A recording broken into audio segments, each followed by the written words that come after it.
હોળી ધૂળેટીના પર્વને લઈને આદિવાસી સમાજ દ્વારા ઘેરનો મેળો કવાટ ગામ ખાતે યોજાયો। તહેવાર હોળી ધૂળેટીને લઈને આદિવાસી સમાજ દ્વારા દર વર્ષની જેમ આ વર્ષે પણ ઘેરનો મેળો ભરાયો હતો।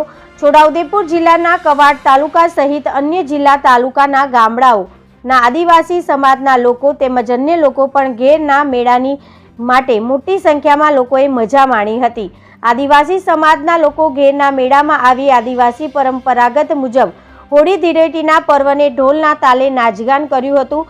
આદિવાસી સમાજ દ્વારા પોતાના આદિવાસી સમાજની પરંપરા મુજબ આદિવાસી પોશાક ધારણ કરી આદિવાસી ઢોલના તાલે આદિવાસી નૃત્યની કલા રજૂ કરી હતી, જેમાં આદિવાસી સમાજના લોકોએ ઘેરાયા ઘેરસાની જેવા વેશભૂષામાં તૈયાર થઈ આદિવાસી નૃત્ય કરી પોતાની આદિવાસી સંસ્કૃતિને યાદ કરી હોળી ધૂળેટીના પર્વની ઉજવણી કરી હતી।